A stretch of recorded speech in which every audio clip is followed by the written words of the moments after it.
에듀윌 유료 회원만의 남다른 서비스.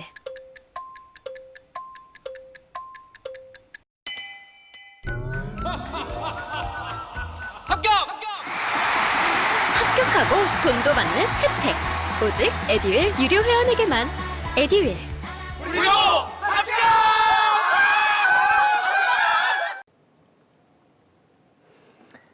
여러분 반갑습니다. 자, 시사상식 7호로 이제 시작해 보도록 하겠습니다. 자, 이제 6월 달에 있었던 일들을 바탕으로 해서 7호로가 구성이 되어 있는데 6월 달에도 아주 많은 사건, 사고들이 있었고, 그리고 우리가 또 생각해 봐야 될 거리들이 많이 또 쏟아져 나왔던 것 같습니다. 우리나라만큼 이렇게 빠른 속도로 정말 이 세상의 일들이 자꾸 이제 발생할 수 있을까? 이렇게 뭐 어떤 그 주요한 사건이 발생했을 때 다른 사건으로 이걸 뒤덮는 속도가 워낙 빠릅니다. 그래서 다른 나라들도 이렇게 숨가쁘게 살고 있는 건지, 뭐 대체로 이제 현대 정보 사회는 변화 속도가 빠르다 그랬으니까 대부분의 국가도 그러지 않을까 싶긴 한데, 우리나라가 조금 더 숨가쁘게 지나가는 거라는 평가들도 많이 있어요. 그거를 우리가 이제 또 잘 쫓아가 주는 게 우리에게 주어진 과제인 것 같습니다. 자, 그래서 여러분들이 이런 시사적인 이슈들 정리하는데 또 제가 도움이 되고자 이 자리에 섰으니까 또 이번 달 호에 대한 정리도 좀 잘 해봤으면 좋겠습니다. 잘 경청해 주셨으면 좋겠고요. 네, 그러면은 이제 앞에 있는 커버 스토리부터 한번 바로 들어가 보도록 할게요. 자, 커버 스토리로 가 봅니다. 이거는 또 웃으면서 할 수 있는 얘기는 아니네요. 후쿠시마 오염수 방류가 초읽기에 들어간 것처럼 보입니다. 지금 뭐 7월 중에 이제 오염수 방류를 하겠다라고 일본의 입장을 정하고 있고, 국제사회에 많은 반대가 있음에도 불구하고 또 일본 국내에서도 찬반이 굉장히 뜨겁겠죠. 그리고 이것에 대해서 특히 어민들, 후쿠시마 인근 어민들의 반대가 매우 크다라고 전해져 있기도 하고요. 그리고 이제 일본에서도 뭐 야당의 힘이 매우 약합니다, 일본은. 그런데 그럼에도 불구하고 야당 의원 중에는 새로운 대안, 이런 뭐 고체화하자, 뭐 이런 대안들도 뭐 새롭게 또 나오기도 하고 그러고 있는 실정인 것 같습니다. 다만 이제 우리나라는 이것을 어떻게 대응해야 될까, 이 부분인데, 여러분들이 글을 읽어보시면 알겠지만 또 뉴스를 봐서 아시겠지만 우리나라가 일종의 뭐 조사단, 시찰단 뭐 이런 이름으로 이제 전문가들을 좀 파견을 하기도 했습니다. 뭐 그래서 이제 객관적으로 좀 들여다보겠다라고 이제 했고, 정부와 여당 입장은 뭐 다른 얘기 들을 것 없고, 이거 과학적으로 접근해야 되는 거 아니냐, 과학적으로 괜찮다 그러면 우리도 뭐 굳이 반대할 필요는 없는 거 아니냐, 뭐 이렇게 하고 있고요. 그 과학적 검증을 누가 하고 나서고 있는 거냐면 이제 IAEA에서 이제 이거를 검증을 하겠다 이렇게 하고 있는 것 같은데, 여기서 이제 우리가 이제 이슈가 되는 것들이 있습니다. 생각해봐야 될 거리들이 있는 거죠. 이제 과학이라고 하는 이 이름에 대해서 우리가 어떻게 접근해야 될 것인가, 이 부분이 좀 과제인 것 같아요. 그죠? 그래서 이제 정부 여당에서는 야당이 주장하는 거나 시민단체, 환경단체들 있잖아요. 이런 데들이 주장하는 것을 거의 뭐 괴담이라고 대놓고 얘기하고 있어요. 그 뭐 현수막도 막 걸잖아요. 괴담을 퍼뜨려서 괜히 과학적이지도 않은 얘기들을 해가지고 불안감만 증폭되고, 그 다음에 수산물 소비가 줄어드니까 우리나라 어민들만 먹는다, 이런 이제 이 프레임을 가지고 접근하는 것 같고요. 그러나 이제 과학자들의 의견도 일치하는 것 같지는 않습니다. 과학자들도 뭐 이제 과학적 팩트로 접근하는 것에서 이제 동의되는 측면도 있겠지만은, 그것이 향후에 미칠 영향이라든가 뭐 이런 부분들에 대한 분석은 또 조금씩 또 다른 것 같기도 하고, 그런데 우리가 이제 이 과학이라고 하는 것을 어떻게 받아들이고 어떻게 접근해야 되는가의 문제, 요걸 한번 고민해 보셔야 될 것 같고요. 그 다음에 이제 또 한 가지는 그 과정에서 권위에 대한 우상이 좀 있는 것 같아요. 권위에 대한 우상, 이 우상이라고 하는 개념이 또 있어요. 그거를 좀 제가 말씀드려 보면 좋을 것 같고요. 그리고 또 하나는 뭐 이것도 뭐 지금 몇 달째 반복된 얘기긴 한데, 외교적으로 봤을 때 우리가 취해야 될 스탠스가 무엇이냐, 외교적으로 봤을 때 지금 우리는 뭐 한미일 가치 동맹 뭐 이런 걸 내세우고 있는데, 그러면 그걸 위해서 실리적인 차원에서의 문제들은 또 이제 그 하위 목록으로 이렇게 편입돼 들어가야 되는 건지, 그래서 우리 정부의 입장은 어때야 되는 건지, 뭐 이런 부분들이 좀 이제 생각해 볼 거리로 많이 남는 것 같습니다. 그래서 그 부분에 좀 초점 맞춰 갖고 우리가 좀 한번 고민해 보려고 하는데, 자, 이제 한번 볼까요? 네, 내용을 보면 이렇습니다. 일본이 2011년 3월 동일본 대지진, 후쿠시마 이제 그 쓰나미 사태 말하는 거죠. 당시 폭발 사고로 해결여봉이 녹는 노심 용융이라고 했습니다. 멜타운 이랬으니까 용광로에 다 녹아버렸다. 거의 그런 얘기가 되는 거죠. 그래서 이제 요 사고가 발생했고요. 이제 12년이 벌써 지났습니다. 이제 12년 만에 오는 7월 후쿠시마 원자력 발전소 부진에 탱크에 저장한 오염수를 바다에 방류할 예정입니다. 그래서 이게 이제 보니까요, 오래전부터 이 방류를 계획하고 해저에 터널을 뚫었다는 거예요. 그래가지고 이제 지난 6월 5일에서 6일 해저 터널에 바닷물 주입이 완료됐대요. 이제 뭐 스탠바이는 다 된 겁니다. 일본이 이제 정치적인 판단만 내리면 바로 이제 이 오염수가 방류될 그 이제 진입 시점까지 와 있다는 것이고요. 6월 말 국제 원자력 기구 IAEA의 최종 검증과 보고서 발표를 끝으로 방류가 시작될 예정에 있다 이런 건데요. 어쨌거나 그래서 이거에 대해서는요, 이 최종 검증 보고서 발표에서는 방류해도 괜찮다라고 나올 것이 예정되어 있는 것 아니냐 이렇게 이제 다들 예측을 하고 있는 것 같습니다. 일본도 어떤 제스처는 취했겠죠. 그래서 이제 일본도 이 문제가 얼마나 골치가 아프겠어요. 그래갖고 다핵종 제거 설비인데 이른바 알프스라고 이름이 붙여져 있습니다. 알프스라는 장비를 활용해서 오염수를 정화해서 버리겠다고 하고 있고요.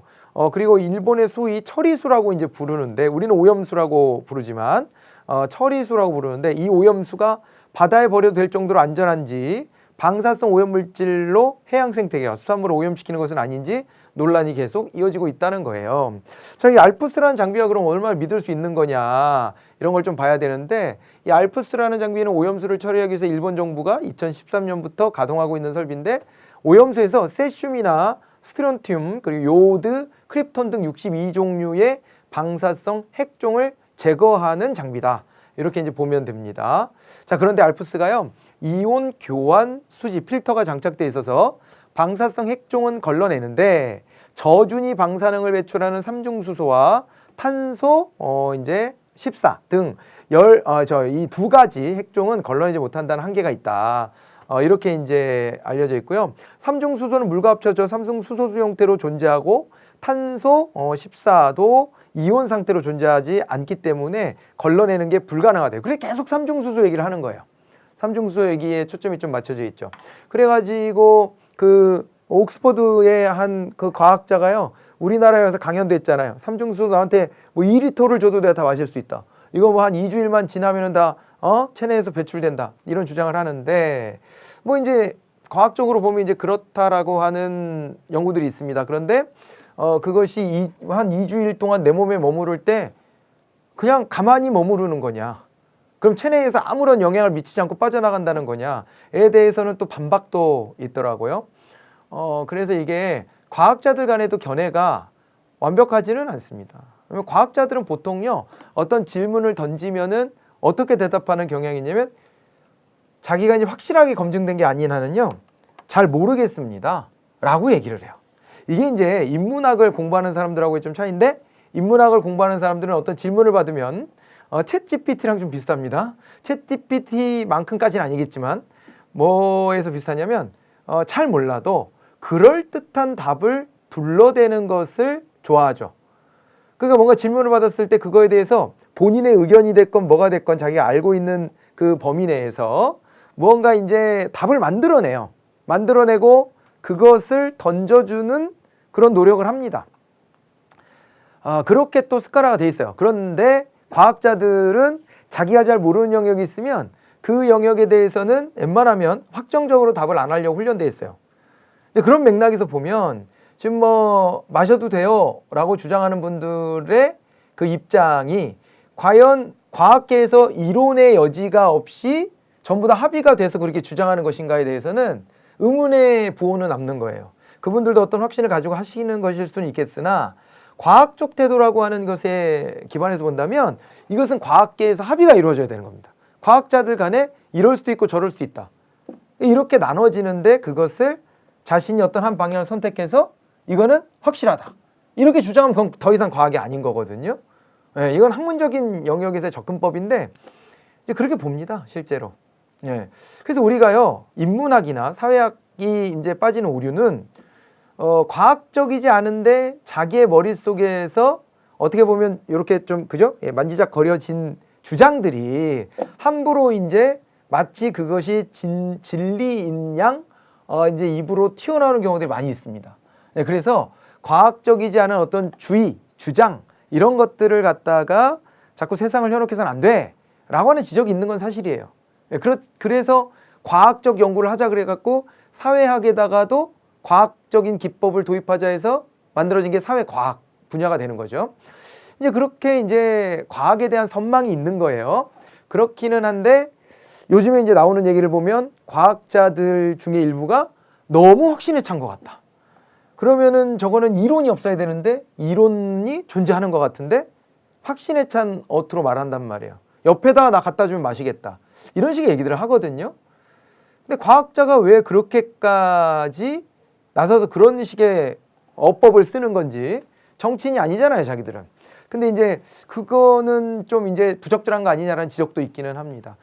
본인들이 워낙 답답해서 그러실지도 모르겠습니다만은 어쨌건 과학이라는 것은 이렇게 본인의 확신을 넘어서서 학자들 간의 합의가 완벽하게 이루어지지 않으면 이것은 글쎄요, 그럴 수도 있고 아닐 수도 있습니다 라고 말하는 게 과학적 태도다. 예, 그렇게 보통은 보죠. 그런 맥락에서 정부가 말하는 이 과학이라고 하는 거 좋은 얘기예요. 정말 좋은 얘기고요. 뭐든 이렇게 뭐라고 그럴까요? 자기의 느낌적인 느낌을 가지고 말하는 것은 글쎄 문제 해결에 도움이 안 될 수가 있습니다. 그렇기 때문에 뭐 거짓된 선동을 누군가 진짜로 한다든가 하면은 그 부분에 대해서 정부가 방향을 잘 잡고 과학적 근거를 가지고 이제 국민들의 안심을 좀 시키면서 정책적 방향을 마련해야 된다. 이거 100% 동의하거든요.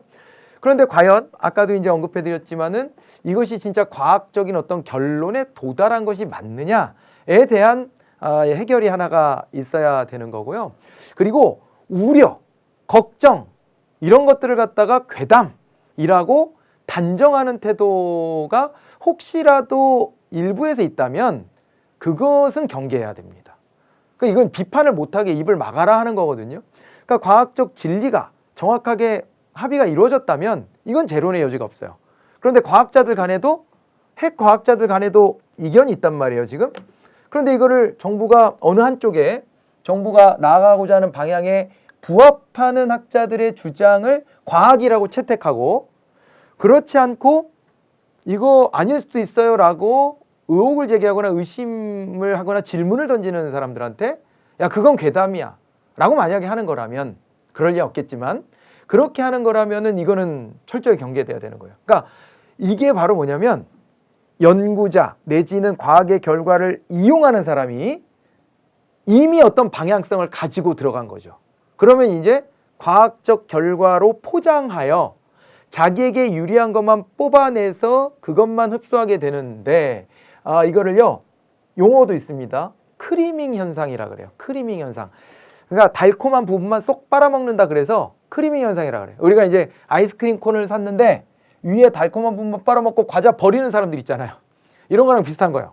그러니까 있는 그대로를 받아들이는 게 아니라 나한테 필요한 결론이 나온 것 같은 연구만 이건 진짜 옳은 연구다. 그리고 그거랑 반대되는 결론이 나거나 의심을 하고 있는 연구가 있으면 그건 잘못된 거다. 이렇게 규정하면 그건 더 이상 과학이 아닌 거예요. 이해가 되셨을까요? 이거는 학계에서 엄청 오래된 논쟁이고요. 영원히 계속 우리가 경계심을 늦추지 말아야 될 분야입니다.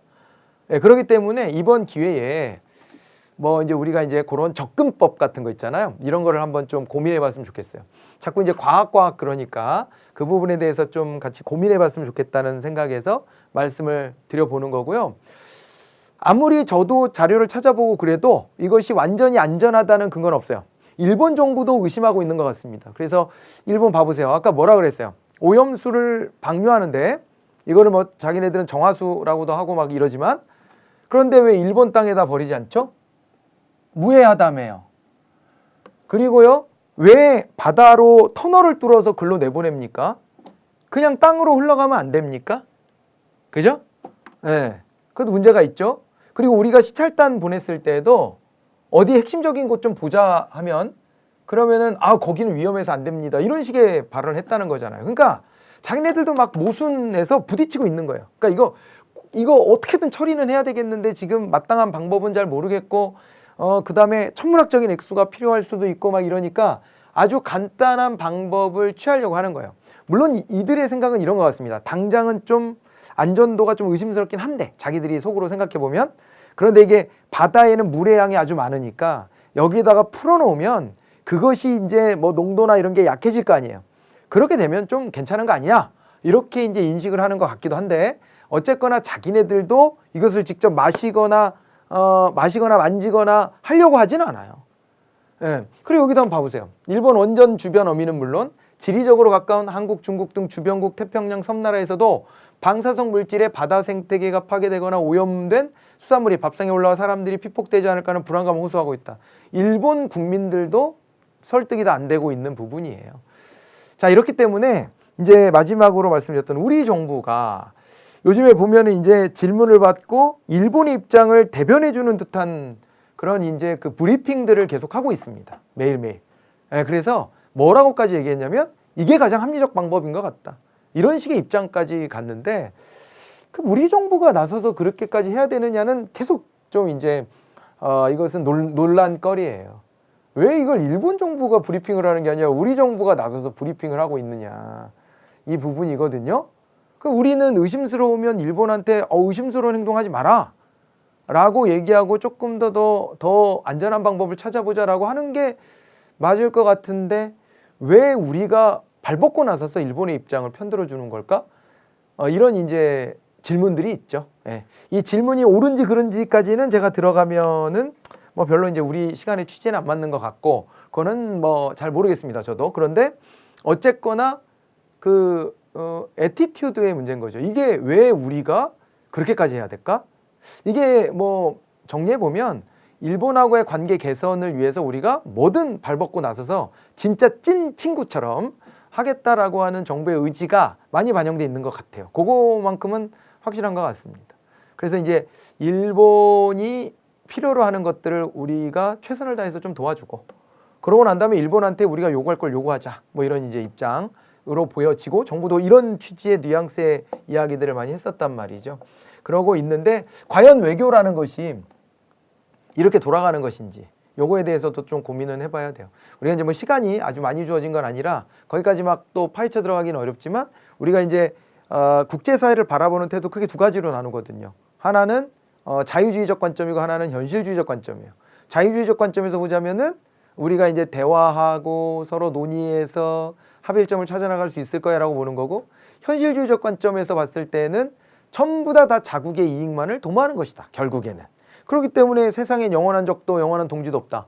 그렇게 말하기도 하는 거거든요. 그러니까 이런 속에서 우리가 어떤 스탠스를 가지고 어떻게 대응해야 될지에 대해서도 깊이 있게 고민해 볼 필요는 있겠다 싶은 아주 이게 뜨거운 이슈고요. 당장 우리가 요 의심이 되는 사람들은 이거 방류하기 시작하면 수산물 먹을 수 있겠습니까? 지금 소금 사재기 현상이 벌어지는 것도 당장 불안해서 그런 거잖아요. 이런 부분들을 이건 좀 심각한 문제입니다. 아무튼 그래서 국민들의 대부분은 여론조사를 보면 70% 이상은 반대를 하고 있는 것 같죠, 그죠? 그러고 있는 상황입니다.